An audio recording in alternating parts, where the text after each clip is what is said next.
Bueno, vamos a compartir cuidados paliativos 2, tratamientos del dolor. En cuidados paliativos 1 hablamos de generalidades, ¿sí? Pero para mí es importante volver a hablar sobre las definiciones, ¿no? Nos tiene que quedar claro para ahora profundizar el tratamiento de dolor, tenemos que quedar claro la definición. Entonces, dolor es una experiencia sensorial y emocional. Esta experiencia sensorial y emocional, o sea que afecta las sensaciones y las emociones, tiene una característica que es ser desagradable y puede estar asociada o no con un daño tisular real o potencial. Y esta compleja sensación está influenciada no solamente por el grado de daño físico de los tejidos, sino también por factores psicológicos, sociales y culturales que son únicos para cada uno de estos pacientes. Y también tenemos que hablar sobre los cuidados paliativos. Los cuidados paliativos, refrescar la definición de cuidados paliativos, que nos dice que los cuidados paliativos son todas aquellas atenciones y cuidados que están dirigidos a las personas con enfermedades avanzadas y a sus familias cuando la expectativa de vida ya no es la curación, y nuestro objetivo principal es mejorar la calidad de vida del paciente y la familia.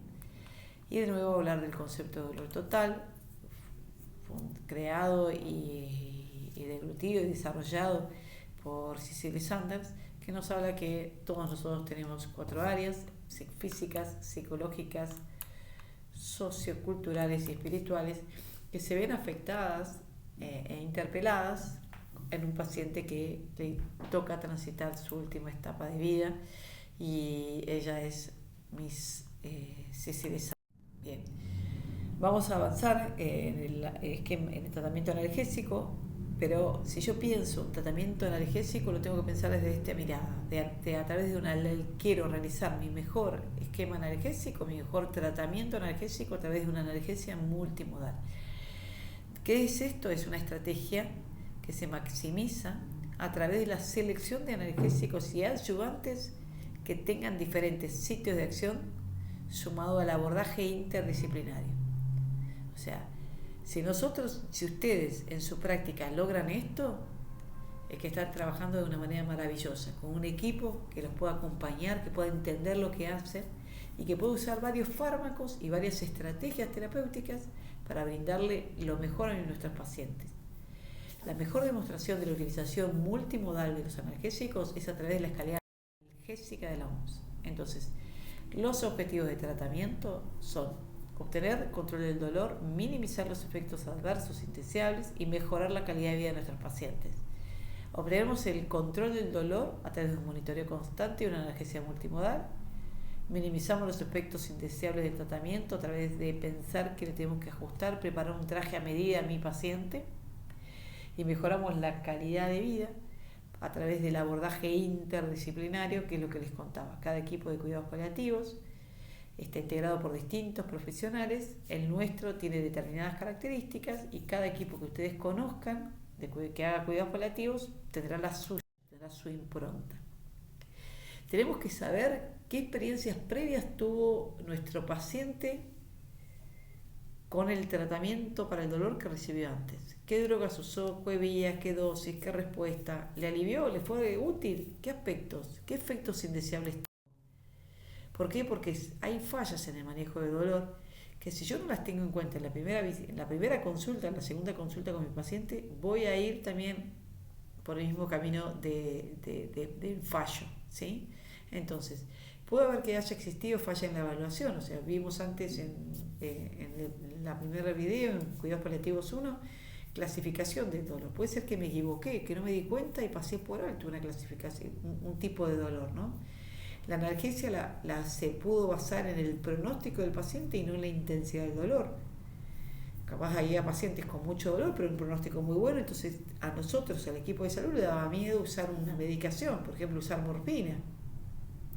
Entonces, porque pensamos a veces, que vamos a hablar en un ratito, por prejuicios, preconceptos, y decimos que todavía le falta algo al paciente para que se le ponga morfina, ¿no? El desconocimiento en el manejo de los opioides, esto puede pasar, falla en el uso de adyuvantes, falla en el tratamiento de los efectos adversos, y una menor periodicidad en los controles, ¿no?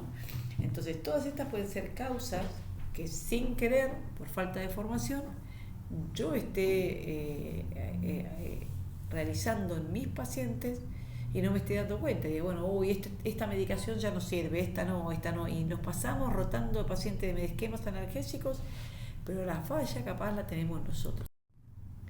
Tenemos que saber esto, el mecanismo fisiológico del dolor. El dolor inicia, por ejemplo, acá, después de la herida cortante, que es el sitio de dolor, hay una transmisión, llega a la médula, donde hay desde la traducción hay una transmisión que va hacia la médula, de ahí sube al cerebro, donde se produce la percepción del estímulo doloroso, y a través de la modulación baja de nuevo a la médula para la respuesta. Entonces arranco la traducción, transmisión, percepción y modulación. A mí me gusta pensar que podemos decir que la vía del dolor es como una línea de subte, que ahí empieza en la periferia, por ejemplo acá con un estímulo de calor en la piel, y llega a su terminal en el cerebro. Y tenemos estaciones de dolor que, si nosotros sabemos cuáles son las estaciones y qué es lo que podemos hacer en cada una de ellas, vamos a intentar detener esta vía de dolor que llegue a su terminal, ¿sí? Que llegue al cerebro y se amplifique, ¿sí? Se registre y se amplifique. Por un lado, entonces tenemos la traducción, que sabemos que en la traducción podemos trabajar, ahí trabajan los AINES, los opioides, los anestésicos locales. La transmisión actúan los opioides, antipilépticos y anestésicos, como en la modulación, y en la percepción encontramos los opioides, antipilépticos y antidepresivos, y en la emoción los antipilépticos y los antidepresivos. Como les decía antes, la mejor forma de utilizar los esquemas analgésicos es a través de utilizando la escalera analgésica que nos permite y nos facilita esta estructura. Primer escalón, voy a tratar a los pacientes que tienen dolor leve. En el segundo escalón, los pacientes que tengan moderados. Y en el tercer escalón, severo. ¿Con qué los voy a tratar? En el primer escalón con AINES y paracetamol, segundo escalón opioides débiles, más menos el primer escalón, y en el tercer escalón opioides fuertes, más menos el primero. Siempre evaluando el beneficio de los coadyuvantes, los métodos mini-invasivos e invasivos. Y acá tenemos los ejemplos de los fármacos. Sabiendo que tenemos los efectos adversos a los analgésicos opioides, que son comunes a todos los opioides, ya sea débiles o fuertes. Iniciales, si un paciente es virgen de opioides, puede tener náuseas y vómitos, somnolencia, alteración cognitiva. Ocasionales, sequedad de boca, mioclonía, sudoración, depresión respiratoria, que es lo que uno no quisiera, y continuos. Por eso es importante realizar una monitorización continua. Dentro de los continuos tenemos la constipación. Entonces, si yo sé que voy a darle por primera vez a mi paciente un opioide, independientemente del que sea, por ejemplo, le voy a dar tramadol, sé que le tengo que dar Reliberan antes de que tome el tramadol. ¿Por qué? Porque le va a generar náuseas. Entonces yo no quiero que mi paciente vomite, sino quiero que no tenga dolor. Y también, si yo sé que un efecto adverso constante, permanente, continuo es la constipación, le tengo que dar laxantes a mi paciente, ¿sí? Ejemplos de opioides débiles, tenemos codeína, tramadol, buprenorfina en parche. Y acá vean que tenemos dosis máxima de la codeína y tramadol, y la buprenorfina apareció ahora un parche de 5, de 10, de 20, de 30, de 40, y esos parches de mayor graduación se rotan cada 72 horas. Entonces, dentro de los mitos para introducirnos a los opioides, generalmente el mito más importante lo tenemos con respecto a la morfina, ¿no? Entonces decimos, si recibe morfina ahora, después que le van a dar, ya está todo perdido en la etapa final, la morfina le va a cortar la vida, le va a provocar depresión respiratoria, colgale el pasillo, ¿no? Colgale 3 ampollas de morfina, 21 mililitros hora, voy a volverme adicto. Entonces, todas esas cosas nos dan como miedo, ¿sí? Nos dan miedo, nos paralizan. Cuando escuchamos a alguien que ya le pusieron morfina, nos salen todos estos preconceptos a flor de piel.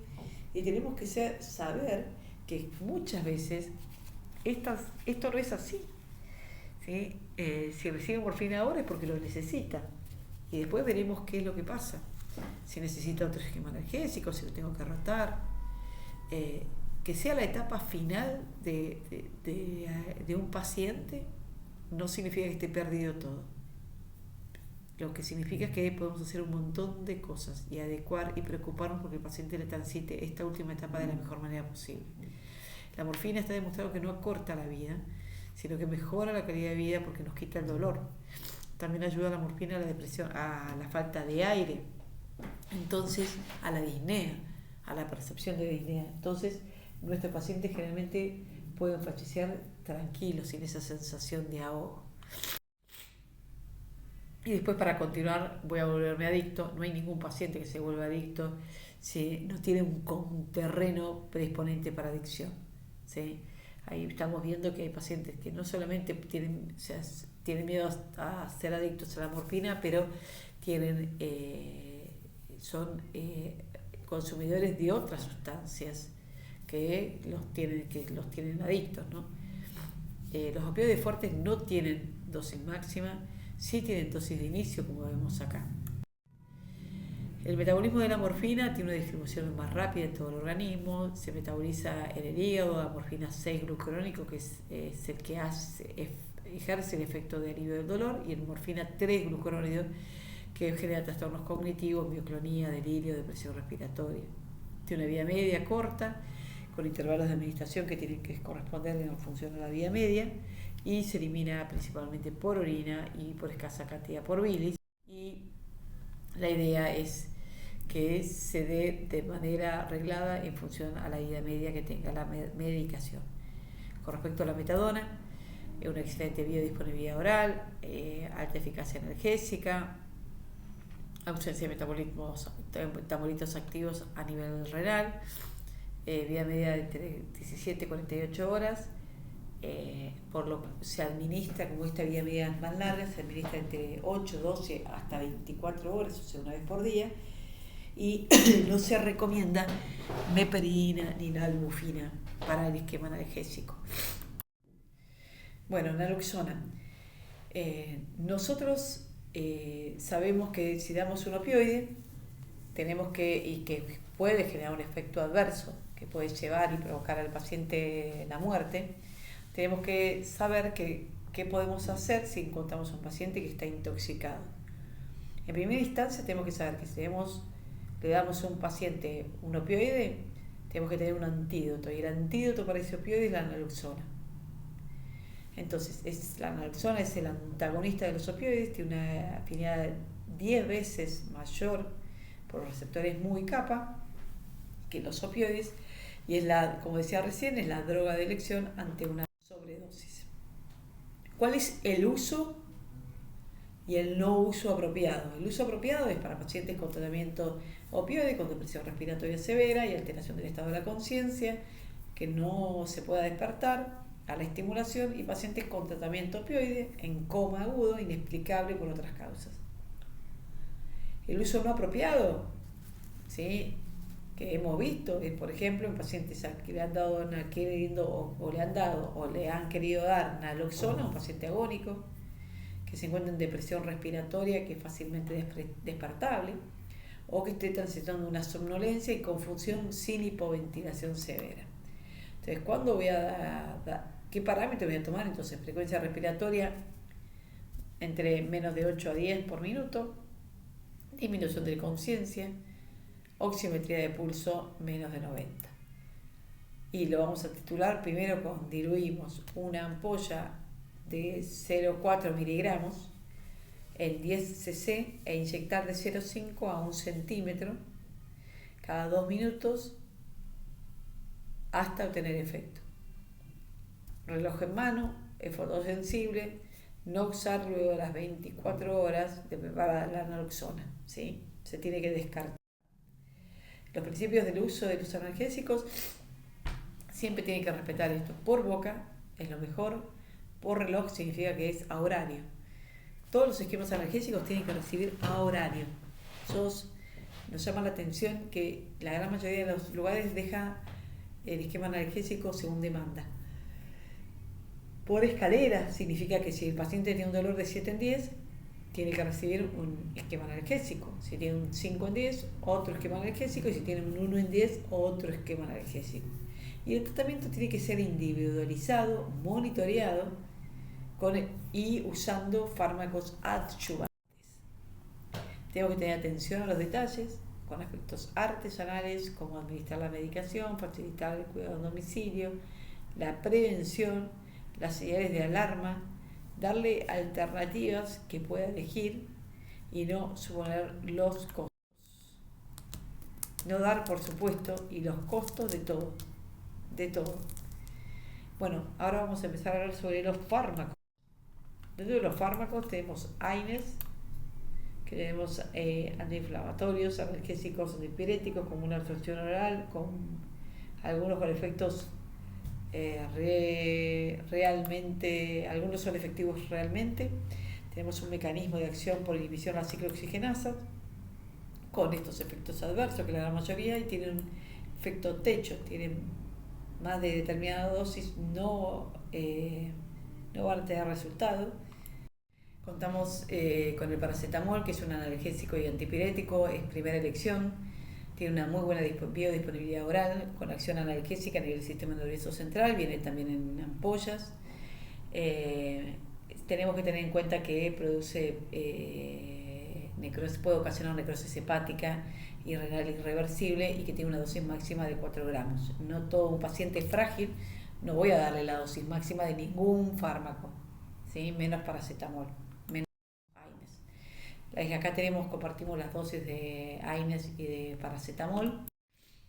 Dentro de esto después tenemos los coadyuvantes o ayuvantes, que son drogas con indicación primaria diferente a la analgésica, que permiten incrementar la eficacia analgésica de los opioides, tratar síntomas concomitantes que puedan aumentar el dolor y proveer una analgesia independiente para diferentes tipos de dolor.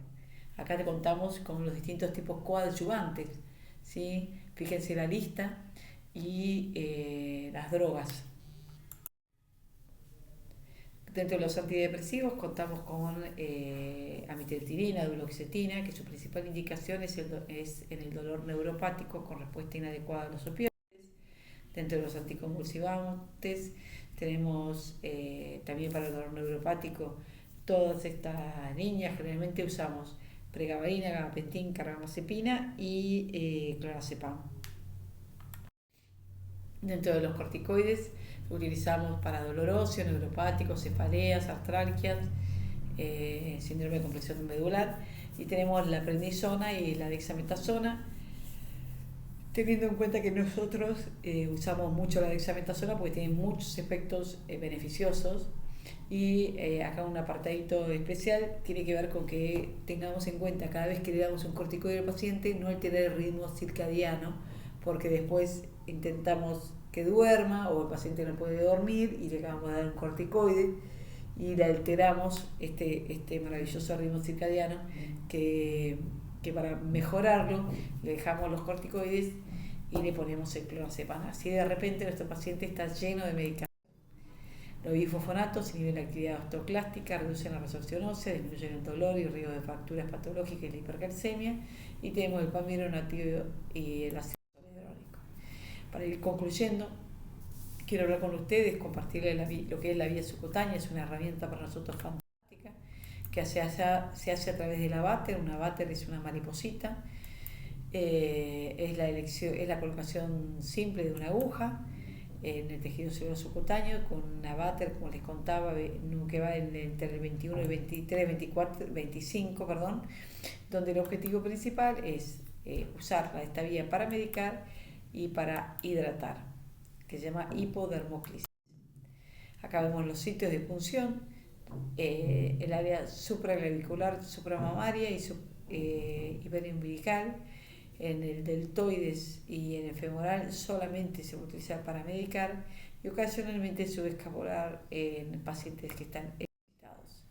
Los fármacos que vamos a poder utilizar están acá: analgésicos, antieméticos, neurolépticos y benzodiazepinas,